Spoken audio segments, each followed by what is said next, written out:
Bem-vindo. Com certeza, muito obrigado. Boa noite a todos. Antes de mais nada, eu quero agradecer a CDL Porto Alegre pela oportunidade e faço votos de que todas essas análises, informações sejam úteis para o planejamento de 2021. Então, sem mais delongas, vamos dar então início à nossa apresentação. Então, são 4 grandes blocos: cenário internacional, Brasil, Rio Grande do Sul e, por fim, perspectivas para 2021.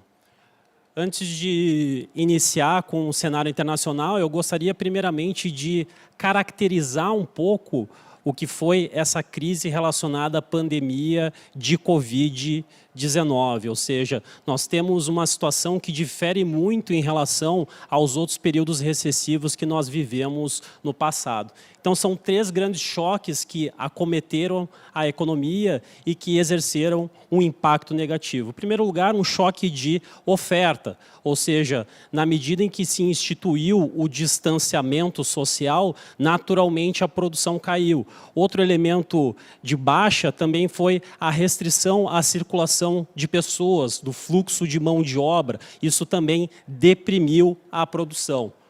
Por sua vez, nós tivemos um choque negativo de demanda, ou seja, essa queda na produção naturalmente reverberou de maneira contracionista sobre o poder de compra dos salários dos trabalhadores e, naturalmente, a economia sentiu esse impacto. E, por fim, um choque de expectativas, ou seja, na medida em que ficou mais complicado antever o futuro, diante dessa situação incerta do ponto de vista econômico, do ponto de vista sanitário e até mesmo também do ponto de vista político, isso faz com que os agentes eles se sintam menos propensos a estimular a atividade econômica. Os consumidores se retraem, os empresários contratam menos, investem menos. Então, acontece todo esse tipo de situação. Vou passar rapidamente aqui por essa parte relativa ao cenário internacional, trazendo primeiramente esse gráfico aqui, que mostra o percentual de países em recessão. Percebam que essa série histórica começa em 1871. E, de acordo com as previsões do Banco Mundial, mais de 9 em cada 10 países fecharão o ano de 2020 com queda no PIB. Ou seja, isso nunca aconteceu independentemente do tipo de evento que nós estejamos considerando. Ou seja, guerra mundial, choque do petróleo, enfim, crise de 29. Então, realmente chama atenção o que está acontecendo. Nunca antes na história, mais de 9 em cada 10 países com queda no PIB em 2020. Para 2021, vocês conseguem perceber que esse número cai abruptamente. Claro, crescer em cima de uma base de comparação pequena é muito mais fácil. Acabei selecionando aqui a economia americana como sendo representativa do cenário internacional para poder mostrar os impactos, os efeitos que a pandemia de Covid-19 gerou sobre o cenário internacional. Em primeiro lugar, foi uma deterioração das finanças públicas. Então, percebam que o déficit orçamentário do setor público americano atingirá 16% do PIB em 2020. Então, é algo bastante significativo, um patamar que não se via desde a Segunda Guerra Mundial. Isso diz respeito, pessoal, a uma dupla combinação entre queda na arrecadação de impostos e um aumento muito significativo dos gastos públicos para tentar amenizar os impactos da recessão. Outra política adotada foi no sentido de reduzir as taxas de juros, ou seja, houve uma ação coordenada da parte de diversos bancos centrais ao redor do mundo no sentido de estimular a economia, de baratear o custo do crédito para consumo, para investimentos e até também para a tomada de dívida do governo. Nesse sentido também, pessoal, os bancos centrais tentaram não somente diminuir a taxa de juros de curto prazo, como também as taxas de juros de longo prazo. Então, especificamente na economia americana, lançou-se mão de alguns programas no sentido também de reduzir essas taxas de juros. Então, basta a gente pensar o seguinte: quando nós temos um investimento que leva muito tempo para maturar, o que importa não é a taxa de juros de curto prazo, como se fosse a taxa Selic aqui no nosso país, mas a taxa de juros de longo prazo. E a partir do momento que os bancos centrais injetam moeda, injetam liquidez no jargão econômico, a ideia também é reduzir as taxas de juros de longo prazo. Então, percebam o que aconteceu ali nos últimos meses, nas últimas semanas. Houve uma injeção de 3 trilhões de dólares, justamente com esse intuito de alavancar a economia, de fazer com que ela saísse mais rapidamente do buraco. Para finalizar essa parte de cenário internacional, mostrar esse índice de mobilidade da população americana, que chegou no seu pior patamar ali em meados de abril, veio se recuperando até meados de junho aproximadamente e houve uma certa estabilidade desde então, mas percebam que nessas últimas semanas, nesses últimos dias, houve uma queda já refletindo os efeitos dessa segunda onda da pandemia. Então, é uma situação para a gente ficar bem atento e que, sem sombra de dúvidas, vai impactar no PIB do quarto trimestre, não só dos Estados Unidos, como também da Europa. Fechando essa primeira parte, cenário internacional, vamos para Brasil. Aqui eu gostaria de destacar 6 grandes pontos.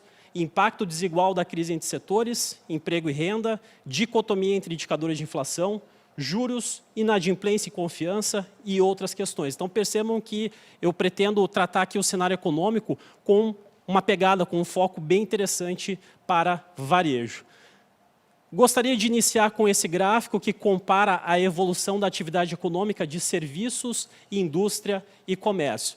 Então, percebam aqui, pessoal, que comércio e indústria performaram relativamente melhor ao longo desse período de pandemia. O comércio está 2,9% em setembro, acima do patamar de fevereiro, e a indústria praticamente no 0 a 0. Serviços, por sua vez, ainda está 8% abaixo. Por que isso acontece? Porque diversos segmentos, diversas subcategorias dos serviços dependem muito de interação social, dependem muito de aglomerações. E elas estão ainda com um funcionamento bem restritivo. Ao passo que, no caso do comércio, tanto os programas de manutenção, de sustentação da renda, como algumas alternativas que foram desenhadas, como e-commerce, como delivery, como takeaway, acabaram ajudando o setor. No caso da indústria, houve uma realocação de gastos dos consumidores. Ou seja, na medida que eles passaram a ficar mais tempo em casa, eles abriram mão de consumir serviços, até porque existiam essas restrições, e passaram a consumir bens. No caso da indústria também, alguns segmentos se beneficiaram dessa perda de valor do real em comparação com o dólar, que no início do ano o real valia R$ 4,00, chegou a 5,60, 5,70 e agora está se aproximando dos 5. Mas alguns segmentos que são intensivos em exportação se beneficiaram de transacionar suas mercadorias para o exterior.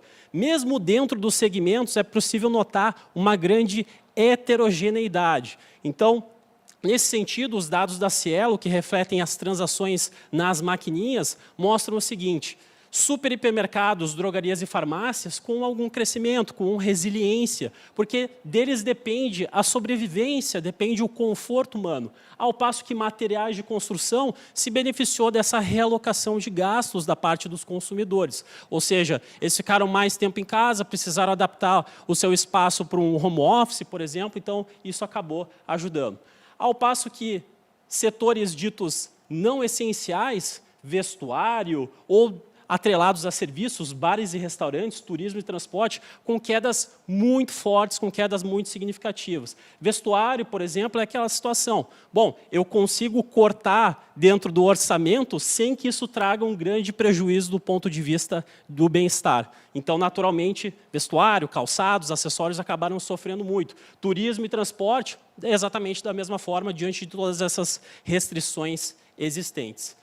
A respeito de mercado de trabalho, pessoal, percebam como a crise impactou o emprego. Aqui é o total de pessoas com ocupação no Brasil.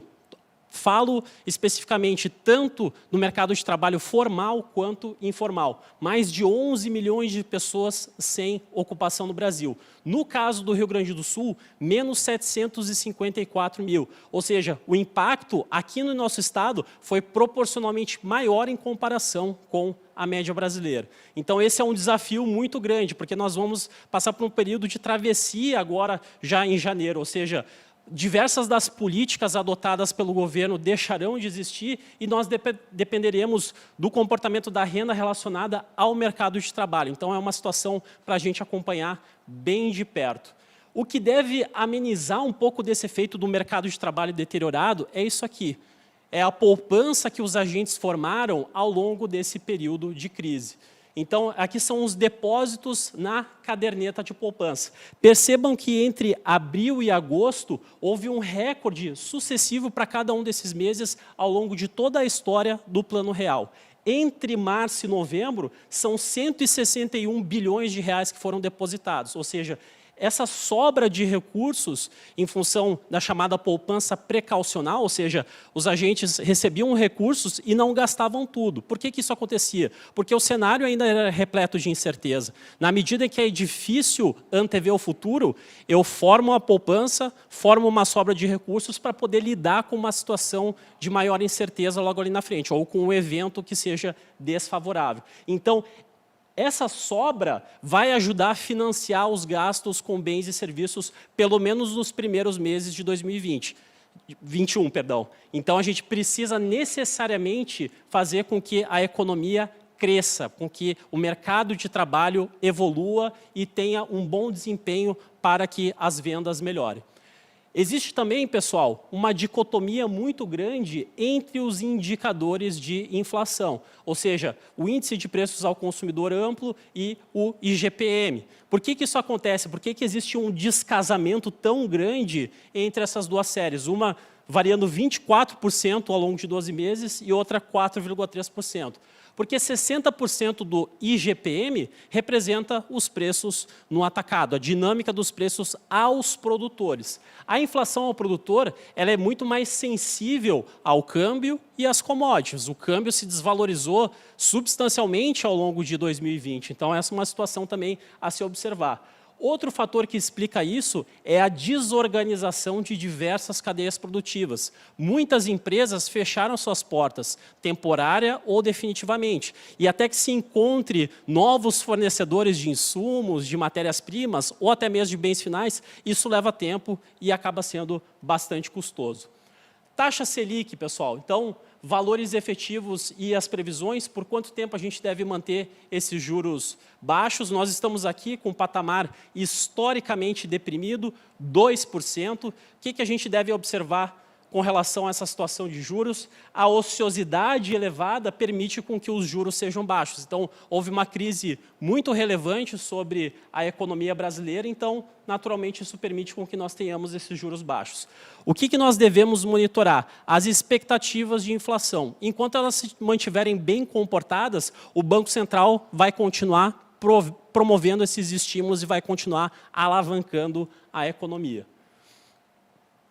Bom, especificamente sobre o crédito, dado que a gente está falando sobre juros, entendemos que existe sim vetores positivos ligados, por exemplo, a pagamentos instantâneos, ao próprio cadastro positivo, ao Open Bank, ou seja, o estímulo à concorrência que vai fazer com que o custo das operações de empréstimo seja menor através do compartilhamento de dados, mas não acreditamos que em 2021 vá se repetir o mesmo desempenho de 2020, até porque aconteceu uma série de políticas justamente para estimular o mercado de crédito. A respeito de inadimplência, essa é uma situação muito peculiar que aconteceu ao longo de 2020, que apesar dessa crise tão grande, a inadimplência registrou uma queda muito relevante ao longo de 2020. Por que isso, afinal de contas, aconteceu? Três grandes razões. Juros baixos, ou seja, quando se possibilitava a renegociação, o custo acabava sendo menor, refletindo essa baixa da taxa de juros, os próprios programas de sustentação de renda, sobretudo o auxílio emergencial, e a própria permissão dos bancos para poder adiar, para poder diferir os pagamentos dos contratantes do crédito. Então, muita atenção, pessoal. Eu não creio que esse patamar historicamente baixo da inadimplência vá continuar em 2021. Atenção com a situação da inadimplência. Pelo menos nos primeiros meses, deve-se manter o foco nisso. O mercado de trabalho está muito deteriorado. Prestem atenção nesse tipo de quesito. Em relação ao índice de confiança dos consumidores, dados da FGV, valores acima de 100 pontos denotam satisfação e otimismo, abaixo de 100 insatisfação e pessimismo. O que está acontecendo? Apesar da recuperação após o pior momento da crise, a confiança em novembro ainda está 8,4% abaixo da de fevereiro, ou seja, antes do início do distanciamento social. Por que essa é uma notícia ruim, pessoal? Porque quanto menor a confiança dos agentes, menos propensos eles ficam para gastar com bens e serviços. O que tem acontecido recentemente? Uma pressão sobre a inflação, mercado de trabalho deteriorado, essas incertezas com relação à manutenção dos programas de sustentação da renda. Então, tudo isso atua para ajudar a conter esses ganhos da confiança dos consumidores recentemente. Outras questões, pessoal, aqui é a situação fiscal brasileira, talvez o principal desafio que nós tenhamos, não só para 2021, como para os próximos anos também. Devemos fechar 2020 com um déficit astronômico, ou seja, uma diferença entre arrecadação e despesas, e conforme as projeções da instituição fiscal independente, esses déficits devem permanecer pelo menos até 2030. O que nós precisamos fazer para contornar essa situação? Reformas, não existe outro caminho, e que devem atacar o crescimento das despesas. Ajuste fiscal se faz pelo lado da despesa. Nunca foi um problema de crescimento de receita, e sim do crescimento das despesas, que sempre avançaram num ritmo superior à inflação e do próprio crescimento da economia. Para fechar essa parte de Brasil, gostaria de destacar aqui a questão da taxa de câmbio, que sofreu uma desvalorização muito representativa ao longo de 2020, 30% a menos. Só o peso argentino e a lira turca performaram pior do que a nossa moeda. Então, o que aconteceu? Naturalmente, uma aversão ao risco diante dessa situação do coronavírus, ou seja, quando existe algo dessa magnitude, é bastante natural que os investidores tirem os seus recursos de países emergentes, onde existe maior risco, e apliquem esses mesmos recursos em locais seguros, em portos seguros, como, por exemplo, um título da dívida americano. Mas isso não explica o porquê que o real performou tão pior em relação a outras moedas. O que aconteceu? Questões internas, ou seja, incertezas fiscais, incertezas políticas e também a queda da taxa Selic, ou seja, diminui o fato de investidores que estão buscando rentismo de encontrarem aqui uma rentabilidade elevada, ou seja, nós nos tornamos menos atrativos para o rentismo. Claro, isso tem uma série de impactos positivos, agora também reverbera sobre a taxa de câmbio. Bom, falar a respeito de cenário Rio Grande do Sul rapidamente. Aqui, pessoal, é uma tabela com os resultados do PIB até o segundo trimestre. Nós não temos as informações ainda relativas ao terceiro trimestre, mas como se não bastasse a questão da pandemia, nós tivemos uma estiagem muito severa da safra de grãos e que prejudicou muito as plantações tanto de milho quanto de soja. Então, somente no primeiro semestre do ano, tivemos uma queda de 33,3% da agropecuária. Lembrando que tudo que acontece no setor primário reverbera muito mais para nós em comparação com a média nacional, porque esse setor tem um peso aqui para a economia do nosso estado bem mais representativo. E, trazendo a situação para 2021, algo que a gente deve acompanhar, infelizmente temos aqui a presença da Laninha, que atuou sobre a questão da primavera e que, conforme, essa aqui é uma notícia oficial do próprio governo do estado, existe uma probabilidade alta de que essas condições que geram uma nova estiagem da safra de grãos persistam, inclusive, durante o verão. Então, vamos torcer para que isso não aconteça, até porque a situação financeira de diversos produtores está bastante complicada. O que nós podemos esperar para o futuro? Então, momento futurologia começa a partir de agora, trazendo alguns números para 2021 e para o fechamento de 2020. Tendência de que o PIB nacional caia 4,4%, 2021 crescendo 13,5%. Então, a tendência é de uma recuperação lenta, gradual. Nós não deveremos devolver ao final de 2021 as perdas relativas a 2020. Então, o Rio Grande do Sul, aqui em 2020, certamente vai cair mais do que a média nacional, 6,5%, 7%, quem sabe, e 2021 realmente uma incógnita, vai depender do que acontecer no campo. Aqui abrindo para os grandes setores da economia, de novo, sempre no caso nacional, a agropecuária mantendo uma resiliência e indústria performando relativamente melhor do que os serviços que ainda vão sentir os impactos das restrições relacionadas ao distanciamento social também em 2021. Inflação um pouco acima da meta para o fechamento desse ano, 4,2%, a meta de 4%, e para 2021 a tendência de uma acomodação nesse crescimento dos preços. Ou seja, ao que tudo indica, nós não deveremos ter dificuldades para cumprir a meta de 3,75% para 2021.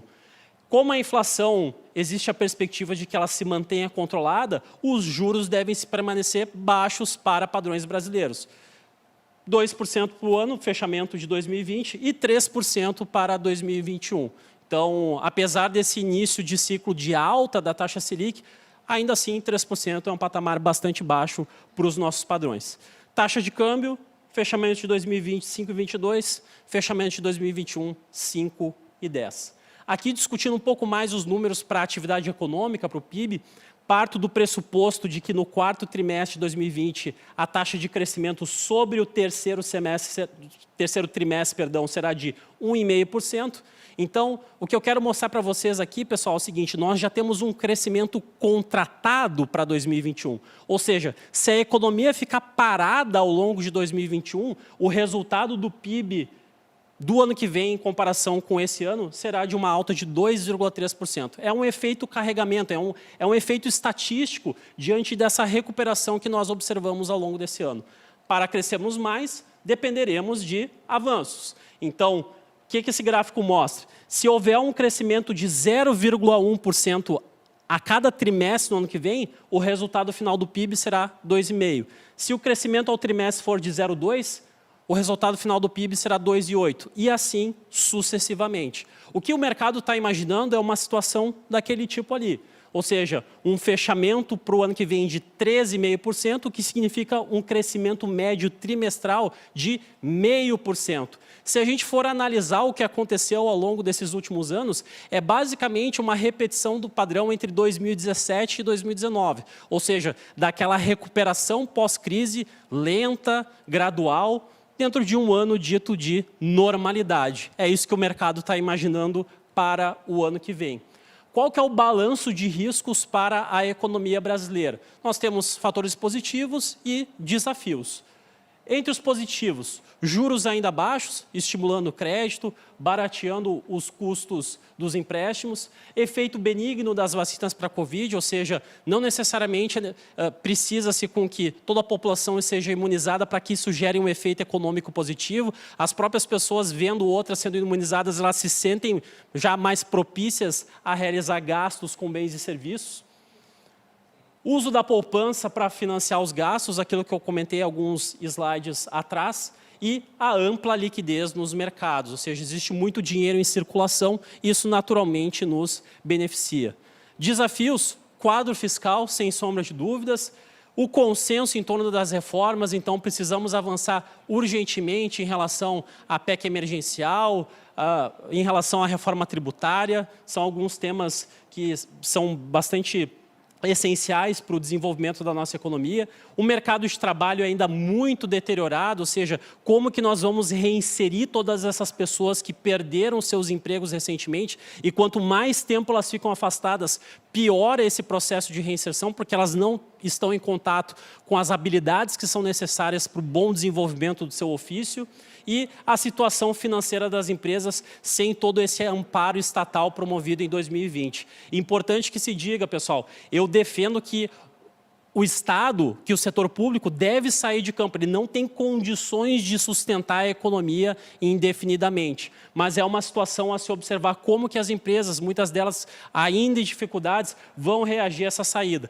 Como é que a gente equaciona isso, como é que a gente gera um fôlego maior? Para mim não tem outro caminho, são reformas econômicas. Precisamos cuidar do lado macroeconômico, dos fundamentos da nossa economia, sobretudo com relação às contas públicas, e aumentarmos a produtividade, ou seja, reforma tributária, entre outras questões, abertura comercial, questão logística, burocracia, melhoria de capital humano, enfim, a agenda é bastante abrangente.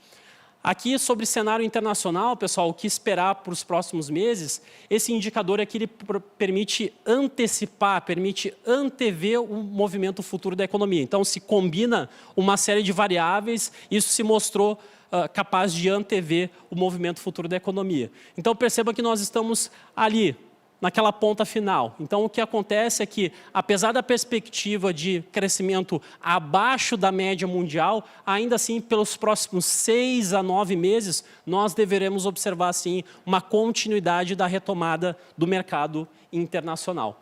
Considerações finais, pessoal. Então, incertezas do ponto de vista econômico, sanitário e político continuam. Então, esse é um desafio que nós temos para 2021. Sustentabilidade da retomada. Como crescer, reinserir as pessoas que perderam seus empregos sem as políticas do governo que foram adotadas, tanto do ponto de vista fiscal, quanto do ponto de vista monetário, de crédito, a partir de janeiro de 2021. Repito, somente com reformas isso é possível. E equilíbrio das contas públicas, aumento da produtividade, são questões aí que nós precisamos necessariamente avançar a partir de 2021. Pessoal, agradeço demais a oportunidade, agradeço demais a CDL. Esses aqui são os meus contatos. Fiquem bem à vontade para falar, enfim, se tiverem algum questionamento, não só a respeito dessa apresentação, como também de qualquer outro ponto, estou aqui à disposição. Então, desejo a todos um Feliz Natal, um Feliz Ano Novo e até a próxima, se Deus quiser. Muito obrigado.